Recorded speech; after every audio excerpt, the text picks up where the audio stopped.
Don't worry, I'm not gonna ask you to throw away your Netflix subscription.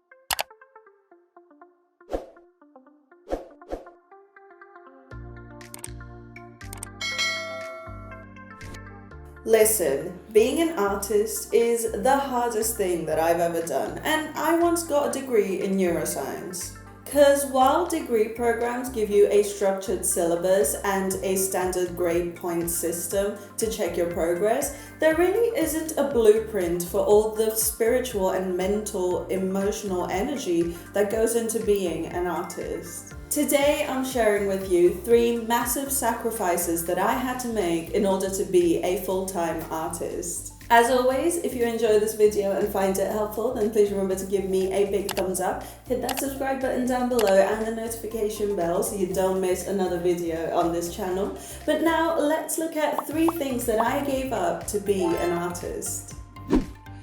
While we chat, you're going to see me paint the dark Libra piece in the background, which is part of my dark astrology series. We'll talk more about this towards the end. Okay, let's get into the list.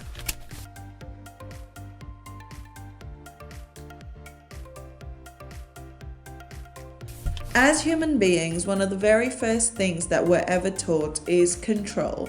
Control your speech, control your steps, control how you dress, control what you play with, control, control, control.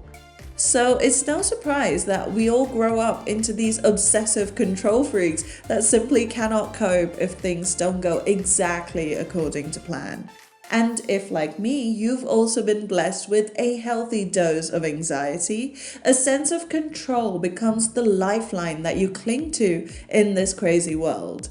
So obviously, I also thought good art is all about control. So if I learn how to make calculated brushstrokes and color choices, that would make my art really pretty and popular. Nope. Instead, what I learned was that when it came to creating art, I was only on the passenger seat. I'm really only along for the ride, and all the brush strokes that are being put down on the canvas, I'm not nearly qualified enough to dictate where they go. Because you see, the moment I try to take charge of a painting is the moment that it fails. I've mentioned this in a previous video, but in the book Big Magic, Liz Gilbert talks about creative ideas as these floating sentient entities that are looking for a channel in order to be expressed into the 3D world. And the first time that I read that, it was a huge blow to my ego. You see, the dogma that science drills into you is that the only legitimate stuff in this world is the stuff that has been created or dissected by science. And even as someone who grew up in a fairly spiritual household, they even managed to convince me that anything outside of known science was basically woo-woo.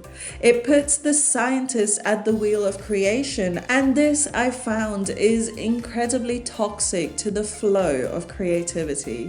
Why? Because as human beings, our perceptions are limited by our preconceptions.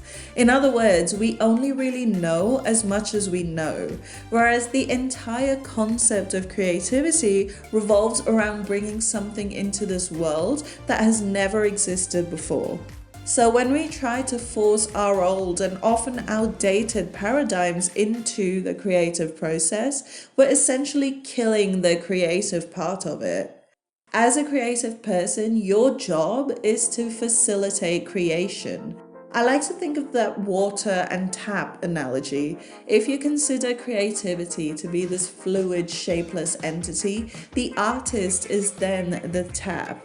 You facilitate the movement of creativity from this big infinite source into a defined form that can be consumed by society.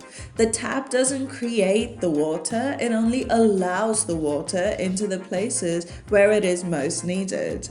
With that said, however, what do you think happens when the tap tries to exert control over the flow of water?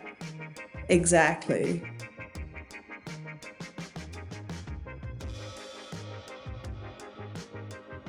I've been painting for nearly 10 years and exclusively painting for a living for about 3 of those years. And to this day, nothing scares me more than having to give this one up.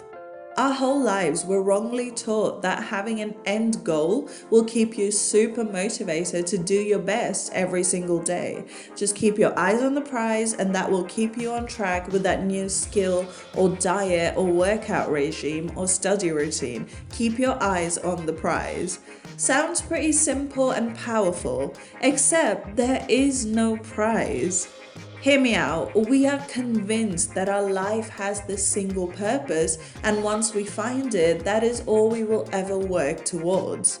Well, here's the flaw with that thinking. It breeds stagnation. We all interpret our life's purpose to be this one solid thing that no matter what changes, it will still be there waiting for us. But the truth is, your life's purpose is as fluid as the water in your tap. In fact, your only purpose in life is to accomplish a bunch of mini life purposes instead of this one giant mammoth goal. Don't get me wrong, I'm not saying that you shouldn't have big lofty goals. You absolutely should. If your goals don't scare the crap out of you, they are not big or ambitious enough. However, there isn't ever going to be a single massive goal that when you achieve it, you can check a box and say, well, that's me done in this life, now I can retire. This was honestly terrifying to discover because if there isn't a single end goal that pronounces our life successful, what are we even working towards? Nothing. You're working towards nothing. You're never going to work towards your life's purpose. You are in fact going to work with your life's purpose. For instance, I know my purpose is to create and to share how my work has changed my own understanding of life and the world. However, there is never going to be the boss battle of a painting that when I complete it, I can say, oh, I've achieved my lifetime aspiration. This ain't The Sims. In fact, even in The Sims, once you've achieved your lifetime aspiration, you're asked to pick a new one. Because your life's purpose isn't a goal, it is a tool of co-creation. You're not going to use your many achievements in order to fulfill your life's purpose. You're going to use your life's purpose in order to achieve many different things. How is that relevant to art? Because here's the deal. If you're only into creative work because of the pretty end products, you're never going to last on this path. Sorry, but it's the truth. If you don't enjoy the process of creating the things that you create and the process of learning more about yourself through creating, you're never going to be able to stick to it. Why? Simply because art isn't about the end product. It isn't about sharing your work online and gaining a bunch of followers. Those are always nice and they encourage you to keep going, no doubt. But as an artist, your primary function is to create, not to manufacture. It's the process that seduces you, not the final creation itself. And if you find that that's not the case when you paint, ask yourself if A, you're willfully trying to block or control the flow of creativity, or B, perhaps there's a different mode of creation that is better suited to you.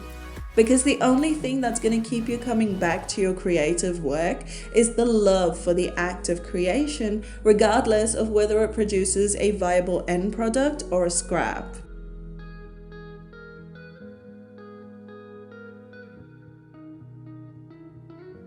There is no stability when you work in a creative job.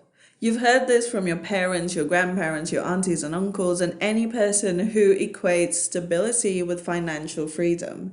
And sadly for us, they are actually right, but not in the way that they think that they're right.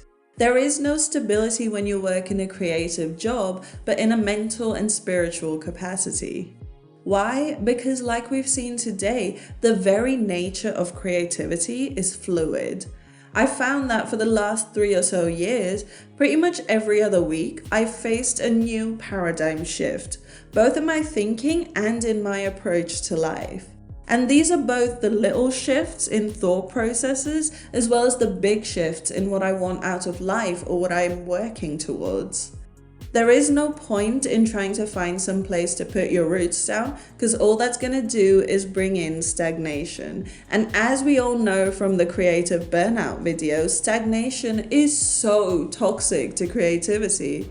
For instance, what I once looked for in a good home, now I really wouldn't care about. What I once thought I wanted in an ideal partner, now I couldn't possibly stand. My whole life, I've lived under the impression that if I find stability somewhere or with someone, that will make me happy and allow me to be free to pursue the life of my dreams. But the truth is, the constantly changing nature of the world around us, that is the purest form of freedom. With the process of creation, I find that the biggest chunk of instability lies in between the initial planning stage and the final polishing stage. Yeah, I know, I just defined the entire creation process. But like I mentioned in one of my recent Patreon videos, I found that when I'm painting, I only really have to make a conscious effort at the very beginning and at the very end of a painting. Everything in between is basically muscle memory trying to bring to life the original vision. However, this large belly of space between A and Z is where your mind is constantly running in the background, trying to figure out with every single brushstroke who you are and who you're going to be in the very next moment. Yeah, it really is as changeable as every single brushstroke.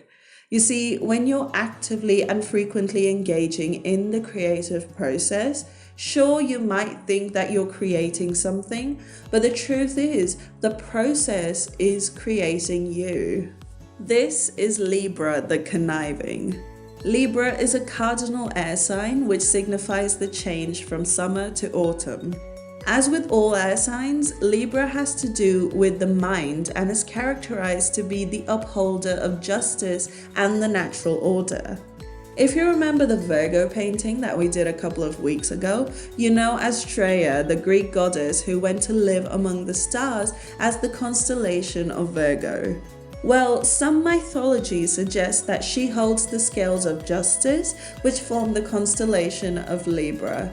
Some even suggest that Virgo and Libra are one and the same, as they both hold up the laws of nature. However, some other Greek mythology relates Libra to Themis.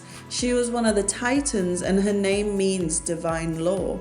She is seen as the personification of justice and fairness, and she also had the ability to see the future, which caused her to become one of the oracles of Delphi. In astrology, Libra is seen as a masculine energy ruled by Venus. It is the peacekeeper of the zodiac, doling out righteous justice.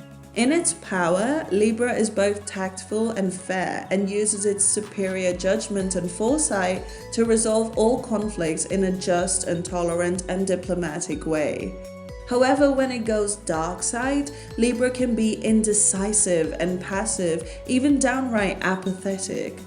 Due to the power it wields, another shadow attribute of Libra is the ability to manipulate and be bribed into making unjust decisions.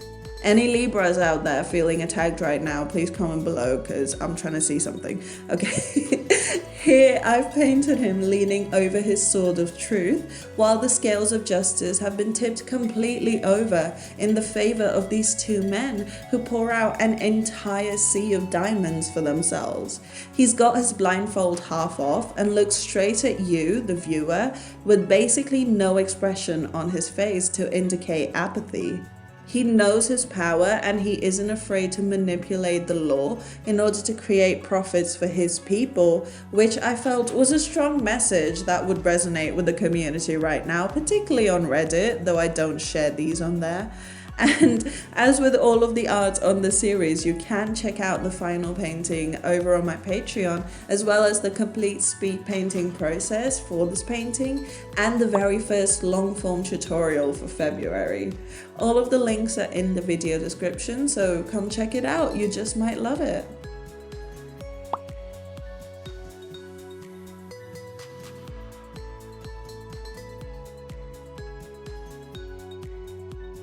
So you see, art isn't gonna ask you to give up anything that makes you happy.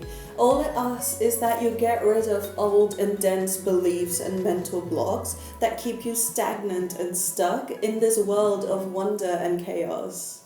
As always, I hope you've enjoyed this video and learned something from it. And if you have, then please remember to give it a big thumbs up. Hit that subscribe button down below so you don't miss a future upload on this channel. Come find me on Instagram and Patreon. Both the links are in the video description, always in all of my videos. But with all of that said, thank you so much for hanging out with me today. I hope it's been as fun and entertaining for you as it has for me. And check out some more videos up here. And I'll see you guys on the next one. Bye!